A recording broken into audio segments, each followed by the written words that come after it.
Une grande salle comme ça avec plein de gens. Ça ne peut pas empêcher de penser à ce qu'on va vivre dans le ciel. Une multitude d'hommes et de femmes, de nations, de couleurs différentes, de cultures différentes devant le Seigneur, à le louer et l'adorer. Ça, c'est une belle perspective, c'est un beau futur, n'est-ce pas? Donc, nous venons de l'Angleterre, mais je suis bien français. Je n'ai pas perdu mon ADN français. Je suis né à Annecy, dans les Alpes, pays de montagnes et de lacs. Donc chaque fois que je vois les montagnes, il y en a un petit peu autour, là, ça me rappelle un petit peu la maison, ça me rend un petit peu nostalgique. Mais je viens avec quelque chose, je crois, qui est vraiment de la part de Dieu. Et donc je vous invite peut-être à prendre quelques instants et prier. Seigneur, je te bénis pour ta parole. Je te bénis pour le fait qu'on peut librement encore dans ce pays la prêcher, l'enseigner, la partager. Et je te demande de nous aider à mettre de côté nos idées préconçues et peut-être les choses qu'on a entendues et qui ont perdu un petit peu de leur chaleur, de leur vérité. Et je prie que par ton esprit, tu nous permettes ce matin d'avoir des oreilles pour entendre et un cœur pour recevoir ce que tu as à nous dire. Je prie que ce qui viendrait de l'homme puisse tomber à terre et ce qui vient de Dieu, ce qui vient de toi, puisse rester dans nos cœurs et faire une différence dans nos vies et dans la vie de ceux que tu mets autour de nous, afin que toi et toi seul sois glorifiés. Et tout le monde disait Amen. Donc j'aimerais, pour développer un petit peu ce thème, et ça a été dit, c'est un thème un petit peu mystérieux, à la recherche des empreintes digitales de Dieu dans la société. Ça fait un petit peu à la recherche de l'Arche perdue, les aventuriers de l'Arche perdue, ça fait un petit peu Indiana Jones. Donc je voudrais qu'on fasse une lecture dans le livre des Actes, au chapitre 18, pour essayer de comprendre qu'est-ce que ça veut dire. Bon, tout le monde sait ce que c'est qu'une empreinte digitale. Une empreinte digitale, c'est la marque de ton ou de tes doigts, c'est quelque chose qui est unique. Il n'y en a pas deux comme les tiennes. Et par exemple, j'ai un iPad ici. Je ne suis pas le premier, Moïse en avait 2 de tablettes, donc moi, je vais essayer de ne pas casser la mienne. Et on va essayer de comprendre qu'est-ce que ça veut dire, ces empreintes digitales de Dieu. Acte 18, c'est le moment où Paul était persécuté par les Juifs. Et tous ceux qui voulaient s'opposer au message que Paul portait, ce message de Christ ressuscité qui vient donner la vie et qui vient changer l'individu, changer son cœur et changer sa façon de penser. Paul est persécuté et Paul, on veut le mettre à mort. Et Jésus lui apparaît pendant la nuit, au verset 9, donc Acte 18, verset 9. Et la Bible me dit ceci, le Seigneur dit à Paul, dans une vision pendant la nuit, « Ne crains point, mais parle et ne te tais point, car je suis avec toi, et personne ne mettra la main sur toi pour te faire du mal. Parle, car j'ai un peuple nombreux dans cette ville. » Donc Jésus invite Paul à ne pas se taire, à ne pas craindre l'opposition, mais à continuer à parler. Et il n'y a pas très longtemps, j'étais dans un vol, j'ai souvent en avion, comme ça a été dit,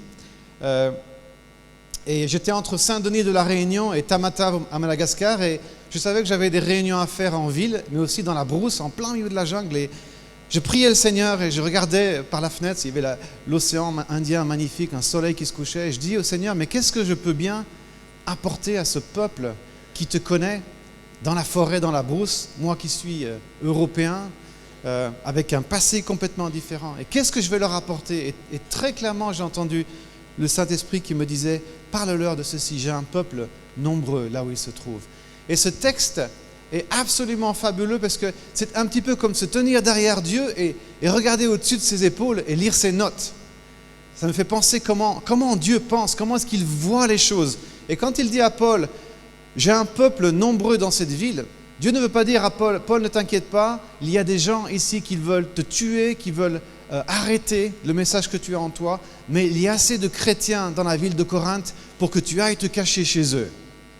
Est-ce que c'est ça que Dieu a voulu dire à Paul ? Mais non, pas du tout. Ce que Dieu a voulu dire à Paul, c'est ceci, j'ai un peuple nombreux dans cette ville, eux ne savent pas qu'ils m'appartiennent, mais moi je les vois déjà, parce que je suis en dehors du temps, je les vois déjà comme m'appartenant. Et Dieu voit les gens qui sont dehors, les gens aujourd'hui qui ne connaissent pas Dieu, il les voit déjà comme un peuple potentiel. Je ne sais pas quelle est ton expérience, comment s'est passée ta conversion, je sais comment s'est passée la mienne. Et je sais qu'un jour, Dieu m'a vu, il a dit, celui-là, il m'appartient. Et quelqu'un m'a parlé de lui et au travers de son message, m'a fait rentrer dans ce royaume de Dieu. Et c'est intéressant, les différentes cultures, nations dans lesquelles on va, et lorsque ce texte est cité, pour certains, il y a certains mots qui ont de l'importance. À Madagascar, dans la brousse, c'est « ne crains pas, parle, personne ne mettra la main sur toi ». Parce qu'il y a des villages entiers qui sont sous l'emprise de l'alcool. Et l'alcool à Madagascar, les gens qui font de l'alcool, c'est un alcool qui est très fort, parce que c'est avec de la sucre de canne, c'est du 85-90 degrés. Donc on peut arriver dans un village où tout le monde est sous. Il y a l'adultère, il y a le meurtre. Et lorsque l'Esprit de Dieu vient et qu'il change le chef du village, lorsqu'il change ses communautés, on voit l'Esprit de Dieu agir. Et dans cette jungle, je dis à ces chefs de village, je dis, Dieu a un peuple nombreux dans la brousse. Et pour eux, ça veut dire quelque chose. Mais pour eux, c'est ne crains pas, parce qu'ils ont peur quelquefois d'annoncer l'Évangile. Parce qu'il y a des gens qui se font tuer, des gens qui craignent pour leur vie. Mais j'aimerais vous dire, et je crois que ça vient du Seigneur, que Dieu a un peuple nombreux dans votre région. Il a un peuple nombreux dans cette ville que je n'arrive toujours pas à prononcer. Pardonnez-moi, monsieur le maire. Il a un peuple nombreux à Colmar, il a un peuple nombreux à Strasbourg. Dieu a un peuple nombreux en Alsace. Maintenant, il veut que toi et moi allions les chercher, ces gens-là. Et il nous dit, parle, n'aie pas peur. Alors souvent, les gens me posent la question, ils me disent, mais tu sais, c'est bien beau parler. Le problème, c'est que nous, en France, on a quelquefois ce problème, on n'a pas le droit de faire du prosélytisme. Pendant plusieurs années, j'étais professeur de percussion au Conservatoire de Grenoble. Et lorsque j'ai connu le Seigneur, mes élèves, je témoignais de l'Évangile à mes élèves. Et un jour, mon directeur m'a dit, écoute, Gabriel, c'est bien gentil, mais il faut peut-être leur donner des cours de percussion quand même. Hein? C'est quand même pour ça qu'on te paye. Et puis après, éventuellement, c'est un homme qui était bon. Il comprenait que j'avais vécu une expérience très très forte. Mais je ne pouvais pas m'empêcher de parler. Aujourd'hui, c'est plus difficile. Des gens me disent, mais comment je fais?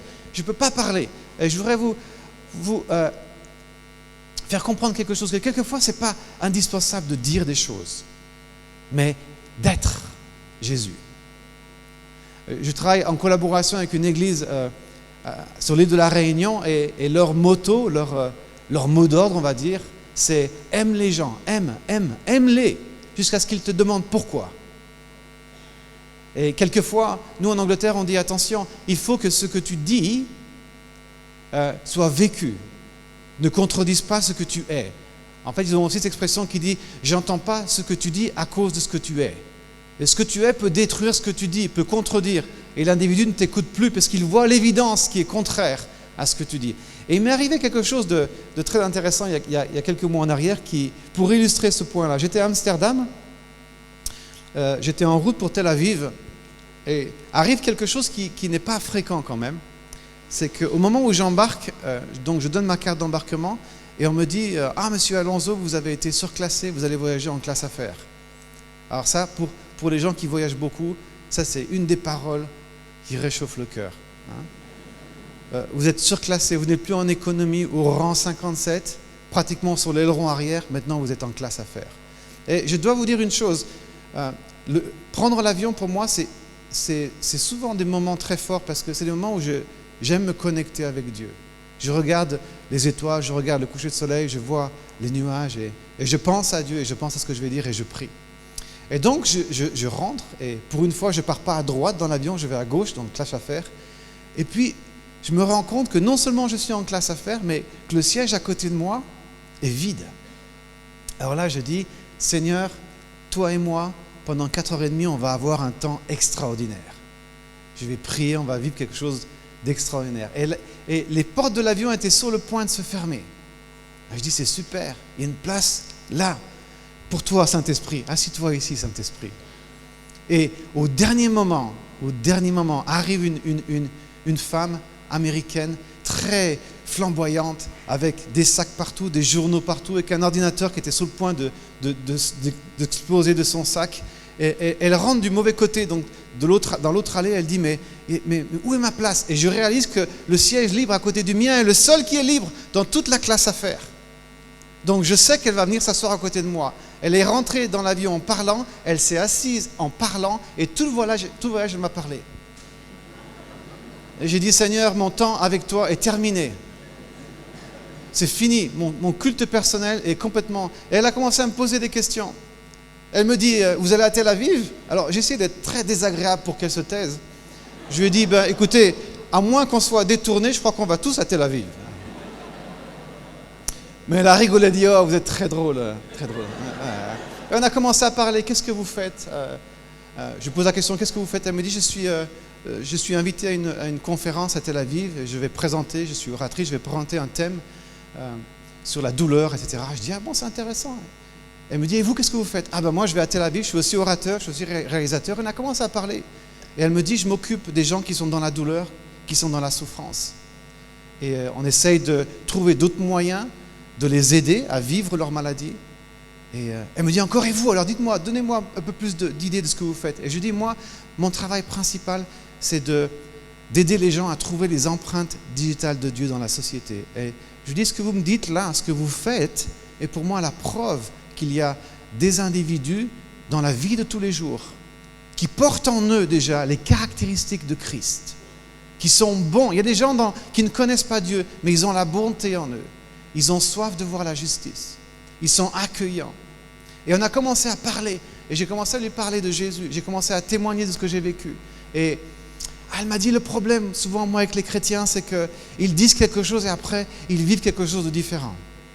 Et je lui disais, mais non, vous savez, c'est vrai qu'il y en a, mais on essaye de vivre les choses comme la Bible nous enseigne. Et j'ai mis l'accent sur Jésus. Et j'ai vécu 4h30 de vol qui sont passés très rapidement. Et on arrive à Tel Aviv et je lui ai dit, elle s'appelait Debbie, Debbie, je vais prier pour toi. Et elle allait au Jardin de la Tombe à Jérusalem. Et je lui ai dit, je connais quelqu'un là-bas, je vais lui envoyer un email pour que tu ailles rencontrer cette personne-là et elle te fera visiter, elle te racontera toute l'histoire de Jésus et tu verras, tu seras bien traité. Et on sort de l'avion comme ça, et j'étais content, je dis merci Jésus. C'était vraiment un temps particulier. Et puis on arrive donc vers les carousels et arrive quelque chose de très désagréable qui n'arrive pas trop fréquemment, mais quand ça arrive, c'est vraiment terrible. Mon bagage n'arrive pas. Et à Tel Aviv, quand le bagage n'arrive pas, c'est le chaos complet. Et il y avait une queue invraisemblable de gens qui attendaient pour leur bagage. Et moi, après presque 20 ans en Angleterre, j'ai appris à faire la queue et à être très flegmatique. Ça, c'est un côté français dont Dieu m'a vraiment débarrassé, ce côté revendicateur et syndicaliste. Je fais la queue comme les autres maintenant. Et puis, passe un et l'autre. Et je suis sur le point d'arriver au guichet. En fait, j'arrive, je m'avance et quelqu'un me passe devant. Une femme me passe devant. Et je lui dis, mais enfin, en anglais, je dis, mais vous prenez pour qui? Moi aussi, j'ai fait la queue. Mais comment se fait-il? Mais vous êtes française? Pour être comme ça aussi désagréable? Pour sauter la queue comme ça, est-ce que vous êtes française? Qu'est-ce qui vous prend? Mais c'est invraisemblable, c'est inadmissible. Et je me retourne à ce moment-là. Qui est-ce qui était en train de me regarder avec un sourire? Cette femme qui était dans l'avion, à qui j'ai témoigné pendant 4h30 de la grâce de Dieu, de la patience de Dieu, de l'amour de Dieu, du sacrifice en Christ. Et je ne sais pas si elle a compris la situation, mais je sais une chose, je sais que le Saint-Esprit m'a dit, Gabriel, ce que tu dis et ce que tu vis sont deux choses différentes. Et il faut faire attention à ça. Donc, parle, parce que j'ai un peuple nombreux dans cette ville. Parle parce qu'il y a mes empreintes digitales de Dieu. Il y a des gens dans la vie de tous les jours qui ont soif de voir la justice de Dieu, qui sont remplis de talents que Dieu a donnés, qui ont un cœur qui est doux, qui a la compassion, qui ont soif de voir la France, la société française,